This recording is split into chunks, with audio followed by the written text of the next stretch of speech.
What is up, you guys? It is That Austin from Save Point Games here, and today we are doing a reaction to Elimination Chamber 2023. You're gonna get my thoughts on it a couple days after it's happened, but still kind of just, I guess that's a little bit better because I've had time to think on it. But yeah, here we go. So the first match was the Women's Elimination Chamber. We had Carmella, Nikki Cross, Raquel Rodriguez, Asuka, Liv Morgan, and Natalya. So, I went into this thing wanting either Liv Morgan or Asuka to win, right? I'm okay with Nikki Cross, and I'm okay with Carmella, but I did not think that they were going to win the match, whatsoever. So, and the other two, I just don't care for, bro. They've been trying to push Raquel Rodriguez. Her name's so hard to say. But they've been trying to push Rodriguez for a minute. So, when it got really close to the end, right, I was like, she has a chance of winning this. But it ended up being Asuka, which I'm happy about. Asuka versus Bianca Belair. Not a fan of Bianca Belair, so I see Asuka carrying the match. Just not a fan of Belair's gimmick. Doesn't do anything. I don't know. I don't like the hair flipping, and it's just annoying. Let's get back to wrestling, and I feel like Asuka's gonna bring them wrestling to that match, So yeah, I'm happy with this one. It's a little weird. It was a number one contenders match. Why didn't you just have Bianca in the chamber? I guess it's just to set up a match for Bianca at Mania so that they have something and it's not a waste of time. And now they have time to build up Asuka versus Bianca. But anyway, we'll see. I feel like they could have had the championship in the chamber, but I understand why they didn't.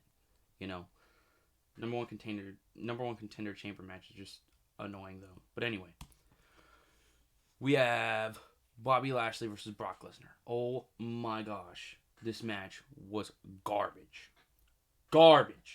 We've already seen this match a ton of times. We're all sick of it, right? Okay, you've got to have the big dude versus the big dude just to have some giant collision at the pay-per-view, right? Every pay-per-view's got to have this nowadays. But this ending was so awful. The entire crowd was just dead the entire time. No one said anything. No chants, no nothing. The crowd was just dead. And then Brock Lesnar, little crybaby Brock, is just I'm not having my way. So he just low kicks Lashley, right? Not even worth watching. This match was garbage. The moment it happened, Twitter was just silent, which Twitter is never silent, right? That was just wild. No one liked this match. This match was awful, and I don't recommend going back and watching it.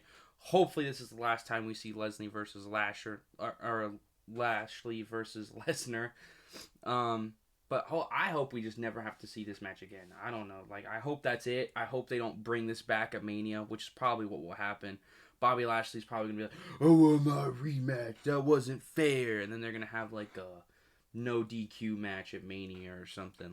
The by disqualification is going to bring a no disqualification match at WrestleMania.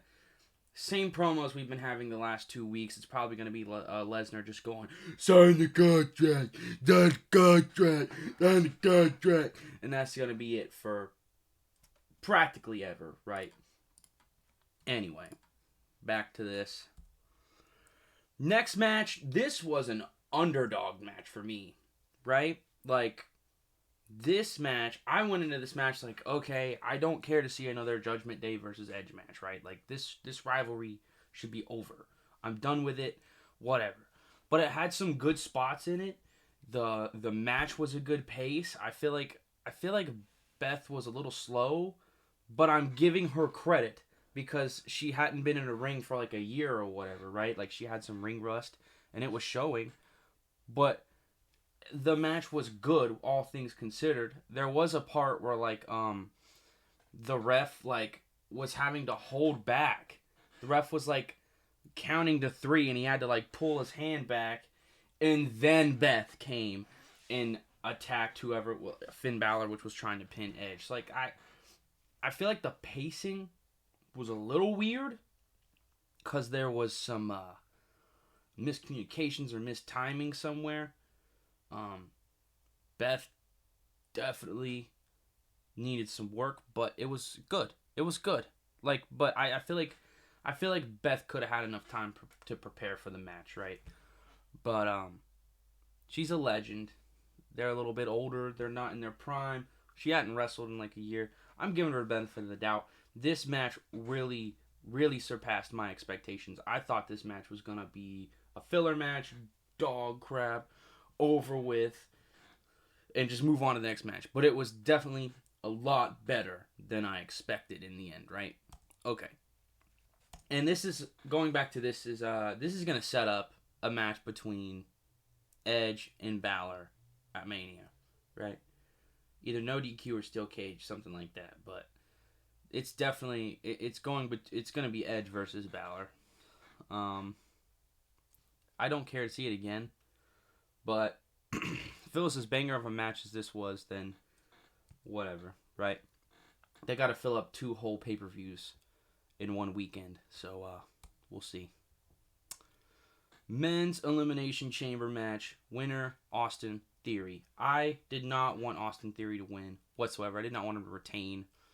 The people in it: Montez Ford, Johnny Gargano, Bronson Reed, Austin Theory, the winner, Seth Rollins, and Damian Priest. So I walked into this thing, right, knowing Johnny Gargano, Bronson Reed, and Damian Priest were not winning this at all whatsoever. None of the 3 were going to win. I was excited to see Johnny Gargano was in it because he's just really good at working the ring, right? He's really good at making the ring his space. He's good at making the ring a weapon and utilizing everything there. Like, the dude was making the ropes work it. He was, the spot with him on top of the chamber with Seth Rollins, they was just hanging out and chilling. I don't know. Whole thing was cool. Johnny Gargano's performance was great. The whole match was great until Bronson Reed came out of his pod and slowed the flow of the match, which was excellent. Top tier match. I'm talking like this thing was crazy. Until Bronson Reed steps out of the pod and screws the entire flow of the match up, right? You've got people flipping, going everywhere. I was very dissatisfied with Bronson Reed's performance in the Elimination Chamber. But the star of the entire thing, right, was Montez Ford. Dude stole the Elimination Chamber. And I thought my picks to win were going to be Montez Ford or Seth Rollins. I could see Seth Rollins winning and having U.S. title match with Logan Paul at WrestleMania, which is what they're setting up. But I could also see Montez Ford winning and breaking away from the Street Profits. Because, let's face it, Montez is a future star, bro. I could see him being like a modern day like Rock or something like that. Like, dude was just going ham on the old WWE references. Dude was doing the DX stuff. He was gonna attempt a rock bottom. Dude went to the top of the cage and started doing some the chamber, not the cage, but he went to the top of the chamber, was doing some Spider-Man like flip. Man, that whole like Montez should have won this match, right? Montez should have won. Dropped the whole Austin Theory thing. Montez versus Dawkins at WrestleMania. Dawkins is all, you think you're better than me, I'm going to take the title from you, blah, blah, blah. I could have saw that taking off, right? But no, they gave it to Austin Theory, and it's probably, what I expect is going to happen now is Austin Theory is going to do all these open challenge US things, which I called it when I said it. Me and the Great King 22 were like, he's going to do open challenges, and they're going to call it back. He's going to fight a bunch of legends or whatever, and then John Cena's going to come out and fight him at WrestleMania, right? Because that's like the whole setup is that like Austin Theory is the next John Cena. So Austin Theory versus John Cena at WrestleMania for the U.S. title. It's going to be an open challenge, whatever, right?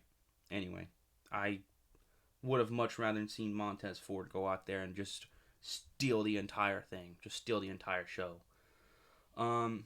So yeah, Johnny Gargano, Montez Ford, and I'd add Seth Rollins too. Had that match going ham.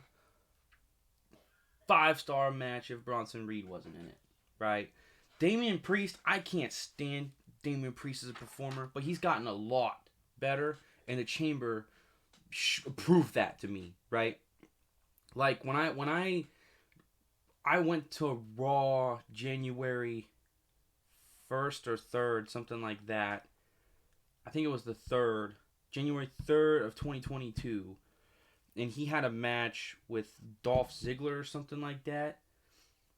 I want to say, I think this is correct, but watching him in the ring, dude was so clunky and blocky, and like when he got someone, like he's super tall, when he got anyone that wasn't like around his height, it was just hard for him to work with him, dude.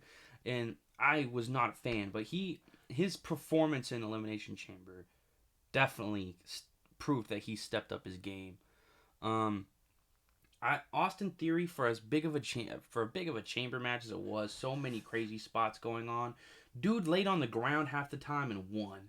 And he even said that in the press conference. He came out and he's like, you know what I did? I laid low and I won. And I was like, okay, so you did the most boring thing you could do and won. Congrats. Okay, whatever. I don't know. Not a fan of most people's performance. The chamber match was really good though, so I'm gonna go with that. I'm gonna leave it at that. Top tier match. Very awkward ending. Very awkward everything. Like, I don't know why Logan, like, we already have Logan Paul versus Seth getting set up. Why did Logan Paul have to come out and do the whole heel thing? I don't know. The whole thing was just dumb, alright? Like, Seth's already, like, a fan favorite, but he's somewhere between a face and a heel. And Logan, I don't understand why he would turn heel. I don't know. The whole thing's just weird, right? Match was fire. Ending was just garbage. Anyway. What everyone actually cares about. Oh my gosh. The match pacing was slow. Oh, the storytelling top tier. Storytelling during the match, that was a clinic on how to be a heel, right? You had chances where Sammy could have won 2.00001 second before he the ref put his hand down and get a 3. And I don't know, bro. The storytelling was top tier heel work. Dude, Roman has not put on a performance like that in a long time. The pacing of the match was so slow, dude.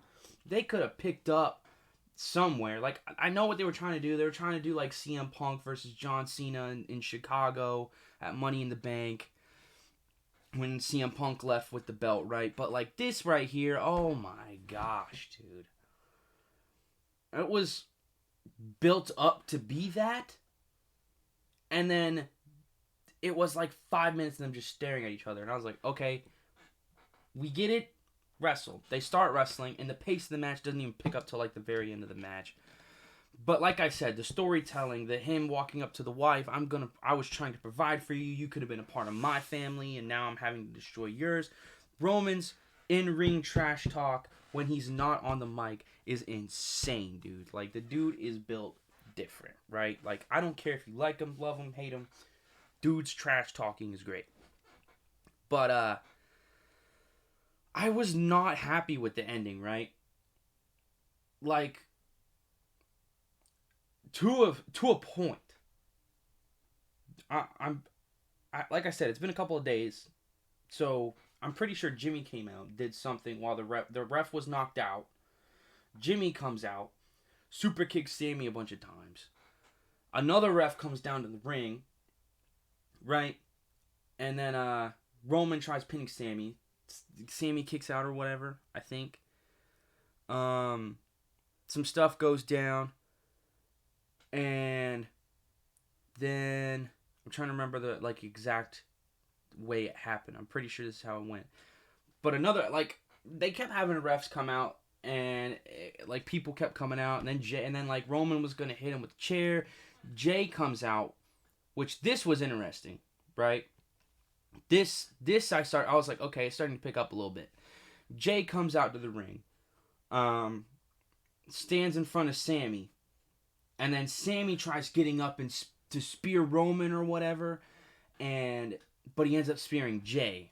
And I'm pretty sure this is going to lead to a tag team match. Jay is going to be like, I tried to stand up for you and you speared me. I don't understand. I could see them playing that card. Even though it was obvious Sammy was trying to spear Roman Reigns. But, Sammy's going for the tag team championships at WrestleMania. And he's going to win with Kevin Owens. Because Kevin Owens comes out after the match. Right? And he gets a spot. Puts Jimmy through the announce table, does some stunners, great stuff. I don't know, the crowd was silent when Roman Reigns won. No boos. I was expecting nuclear heat, right? But no one liked the way the match ended, right? The dude didn't get any nuclear heat. He got nothing. No boos, no cheers, nothing. So, if Kevin Owens didn't come out and that was the end of the match, when he pinned him, I think it would have just been, awful. But, definitely got redeemed by the whole Kevin Owens thing. But still, even Sammy was saying during the press conference, he was like, I just feel weird. Weird. Not I don't remember the exact, I'm pretty sure that's the word he used, was weird. Cause it was just a weird ending. It was not the Roman Reigns heel work was great. Sami Zayn's performance was great. Wasn't a fan of the pacing, but the match, the ending was not satisfying. Even your crowd, looking at the crowd, you're just like, wow. But I will say, this is the first time we've felt like someone can beat Roman Reigns. Cody's going to get the championship at Mania. Alright? I hate the fact Cody's even in this storyline, right? I can't stand it. Why? Cody needs to build something up. This is just random out of nowhere. First promos against Paul Heyman, not even Roman Reigns. Paul Heyman has to come out and talk for Roman Reigns on Raw. Because and then it's just shooting on his dad. Shooting on his family. You're not fighting Paul Heyman. You're fighting Roman Reigns. Get Roman Reigns out here to do this, right? You need to build chemistry with Roman Reigns. Cody's well, I'm going to get your boy. Well, then tell Roman to get out here and talk to you. I don't know. I feel like Cody needs to stay in his lane and build his performance in WWE back up. I like Cody Rhodes. I hope he gets the championship someday, which he will at WrestleMania. I just wish it wasn't at WrestleMania and it wasn't like this. This is Sami Zayn's time to shine, right? This is a hot take. Everyone's behind Cody. Everyone's behind Sammy. I'm not behind Cody winning at WrestleMania. Sammy should have won. This should have gone on to WrestleMania and Sammy win at Mania, right? Same thing they did with, everyone's comparing this to the same thing they did with Daniel Bryan, okay? Cody's not getting the same heat as Batista was. Batista was getting nuclear heat. People like Cody, people like Sammy, and everyone's just kind of what? What now? What is going on? Okay? They don't know who to pull for. I know who to pull for. Cody being in the match doesn't make any sense. I'm just gonna rant, right? Okay, so I've already. If you don't watch the rest of this, it's just me ranting about this. But Cody was Stardust, right? That's the last time we've seen him in WWE. So casual watchers aren't going to watch him build up AEW, right?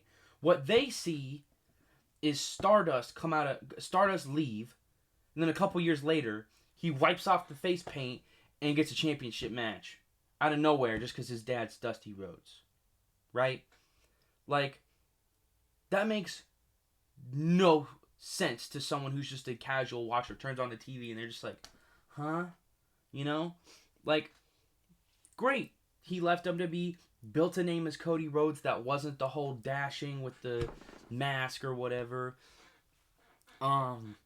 He went out there and did his thing, but it's just like, it's so awkward, dude. It's so awkward. Why now? Why does Cody Rhodes have to win the championship now? This story right here needs to play out. Right there needs to play out, right? And it's gonna play out, but it's gonna play out in a way that I don't feel like anyone's satisfied. I feel like I feel like at WrestleMania, day one they have Cody Rhodes, because Cody Rhodes is gonna be a crybaby. He just has to have the World Heavyweight Championship, right? Right now. He has to have it right now. No build up. Don't make chemistry with anybody. Don't do any of that. He has to have a belt right now because it's in his contract, and his dad didn't have the belt, so he wants to bring it to his family. Whatever. He has to win right now. So have him win at day one, win the World Heavyweight Championship, right? Best way to knock that scenario out. Not a fan of the way Cody's doing his storyline. Cody needs to be gone and win at next year's Mania. Anyway, Sammy needs to win at day 2 with the Universal Championship, and just he needs to be the one to knock Roman's reign. It felt weird because that's his last name, right? But he needs to be the one to take down Roman after his super long reign as champ. So, because they set this thing up like this. They set up the storyline. Sammy joins the bloodline. He gets close to Roman Reigns, works his way up, gains everybody's trust, and he didn't turn his back on Roman. He wanted to be a part of the bloodline, but then you see like shades of Roman pushing too hard, and you see the attention to all details, like a Royal Rumble where Kevin Owens was sitting on the turnbuckle and Sammy was sitting on the turnbuckle, and they were both in the dark while Roman was in the light. And it's poetic, dude. Like, Roman is this face, he's the champion, he's the dude that everyone sees, and he doesn't, and like, the things he does as a leader lead a rebellion. Sammy is starting a rebellion, and you're shutting it down and putting him to the back of the line with the tag team championships. No sense. Doesn't make any sense at all. I don't know. I'm not a fan of the way they're playing out the storyline. Like, we'll see what happens, right? But this is just... They had the chance to make one of the best stories in the... One of. They've had a lot of good stories in WWE. This could have been one of the best stories in WWE. Bloodline wasn't in the Royal Rumble. Cody Rhodes wins it after coming out at number 30. After not being in WWE forever. Comes back, does a series of matches with Seth Rollins, which has nothing to do with the Bloodline storyline besides the Shield stuff, right? And that's it. He just gets a championship match just because he went over to AEW and rebelled for a little bit, right? Like, I don't know. The whole thing's dumb. I could rant about this for hours, but anyway. Let me know if you agree in the comments. I don't know. I could rant about this storyline for hours. To rank the entire pay-per-view, I would give this pay-per-view a premium live event, whatever you want to call it. I'd say probably a 7.5 I'll do an 8 out of 10, right? Because the quality of the matches redeemed it. Like, this match, I would say probably a solid... I'd say probably a solid 7.5 out of 10 for the match. Because there was some good wrestling. Some good wrestling in it. But, like... This one, solid 1 out of 10. 1 out of 10. What? Spear, suplex, F5. Kick in the nuts. Stupid. This one right here. This one blew my expectations. I'd probably give this one like an 8.5 out of 10, right? Because good match. Again, the ring rust was a little underwhelming, but the match itself, the storytelling, the building, it worked. The whole thing worked. Great match. Probably the best match out of this feud right here so far. Finn, good wrestler. Edge, legend. Beth Phoenix, again a legend. Was crazy in her prime. Rhea Ripley, she's a star now, but she's still on her way up, bro. When she breaks away from the Judgment Day, it's gonna be crazy, right? Anyway, so 8.5. This match, 9.5 out of 10. 9.5 out of 10. Bronson Reed needed to go. Damian Priest improved, but he needed to go. Swap him with someone who's better at wrestling. Austin Theory, if he didn't win that title, I'd move the match up. But the wrestling itself in this match, the storytelling and production, wild. This match, 9.5 out of 10. Some things could have changed, but the wrestling just made up for it, bro. This match, I don't know. I felt dissatisfied. I'm going to go with a solid, could have been a 10 out of 10 match, but I'm going to pull it down to a solid 9 out of 10. Because like I said, the pacing was bad. But the storytelling in it, the match itself was just phenomenal. The ending was so dissatisfying though. So the only reason this isn't a 10 out of 10 for me, what did I say, 9? 8.59, somewhere in there, right? Because like this match right here, pacing and ending, trashed it. Garbage, trashed it. So, I don't know. WWE has so many things they could do with the storyline, and they did what they do best, and they ruined it. So, there we go. Anyway, if you like this video and you want to see some more WWE pay-per-view reactions, let me know down in the comments below. We'll definitely be doing one for Wrestlemania, which I believe that's the next pay-per-view. But yeah, stick around, and we'll see you soon. Peace.